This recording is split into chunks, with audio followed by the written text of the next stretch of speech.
Today I'm going to show you how to make these little bunny faces.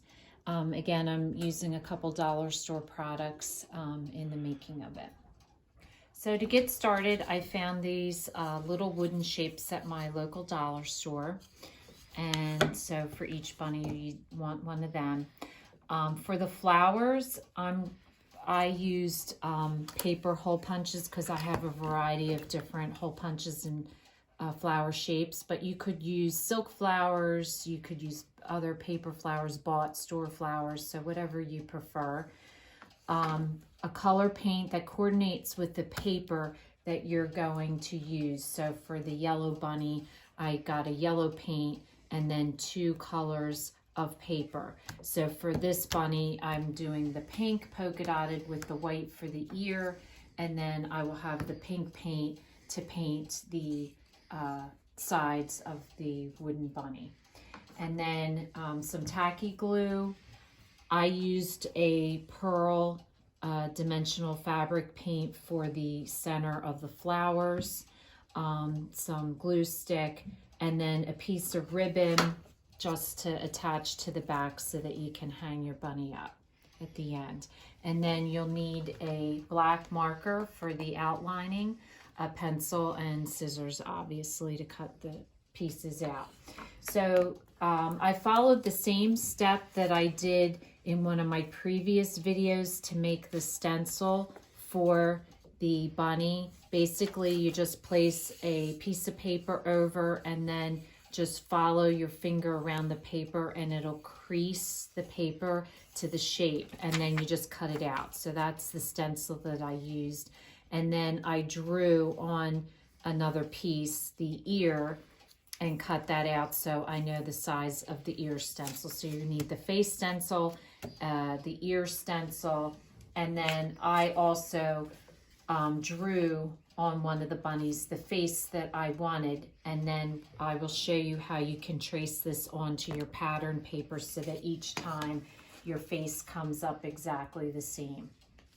Okay, so the first step you want to do is you want to take your paper and you want to stencil your bunny head onto your paper.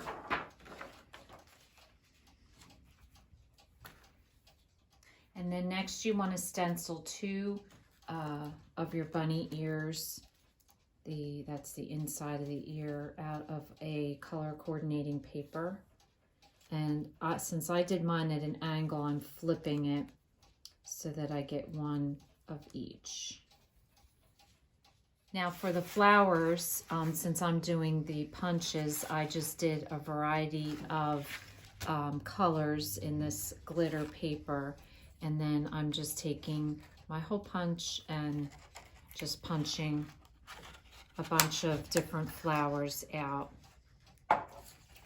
Probably about, if you're using these little paper punches, probably about 3 or 4 of each of the small ones. And I used 2 of the big ones. So, and that should do it. So I used 2 of the big, 2 of the blue, 3 of the purple, and 4 of the pink. And that should do it to give you enough. Okay, so the next thing I did was I did trace my ears in the black, and then I also put the face on. Now I'll show you a trick with the face. You basically take the pattern that you created and put it behind this pattern, and I'm going to show you up against a glass. So find a glass in your house, and you want to do it during the day. So you just want to find a piece of glass in your house that has bright light, and you'll see that you can see the pattern that you made. So then you can just trace it onto this and it'll look exactly the same every time. So once you've drawn it with pencil, then you just want to go back with a black marker and you want to trace back over your pencil marks.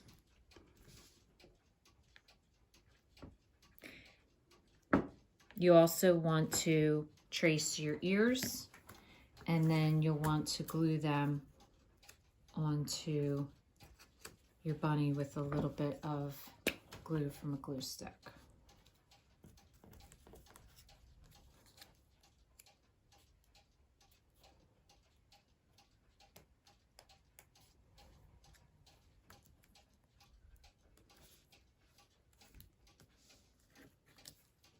Now the next step is putting your flowers onto your bunny.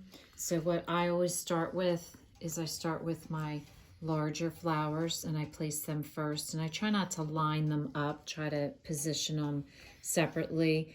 And you want some flowers under, some flowers over, but I always start with my biggest flowers. And I use the tacky glue for this because I think it holds better than like a glue stick.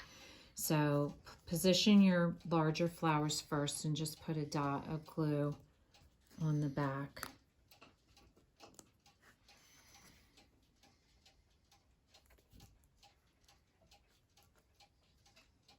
And then you'll want to position your smaller flowers around it. And like I said, some of them I'm going to slip in underneath, like this flower. I'm going to just slip on underneath a little bit.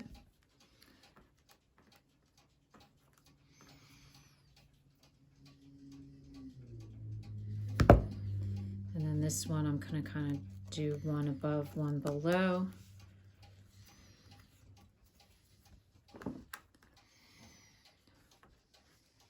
And then maybe one on top of both of them here. And just work your way over adding flowers. So the next thing I want to do is just add the dots for the center of the flowers.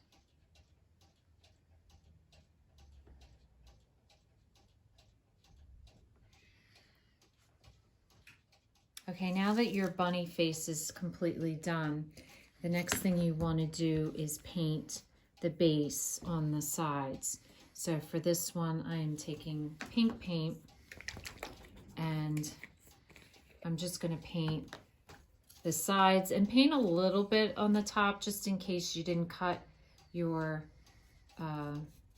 paper quite right. It won't show. It'll just blend in. So you just want to paint it all the way around. I noticed that the edges here are rough. If you wanted a smoother look, you could take the time to sand them.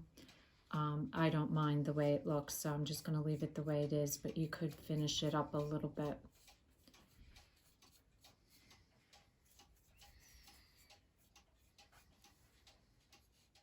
So once your bunny is dry, you want to glue the front to the wooden piece with regular glue, not hot glue. And then you want to just take a piece of ribbon and just loop it, cross it to each other like so. And you're just going to hot glue it. Just going to add a dot.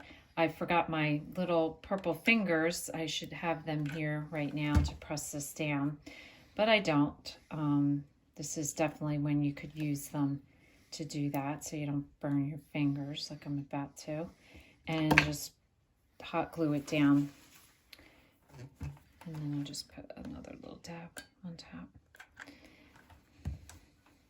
And that's an easy way to make a cute little Easter craft that you can hang pretty much anywhere because they're nice and small. So you could hang them on a door or on a doorknob in your house. So if this is your first time watching, welcome, and please don't forget to subscribe. If you want to receive future notification of posts, hit the bell. And if you like the video, please give us a thumbs up. Thanks for watching, and we'll see you again soon.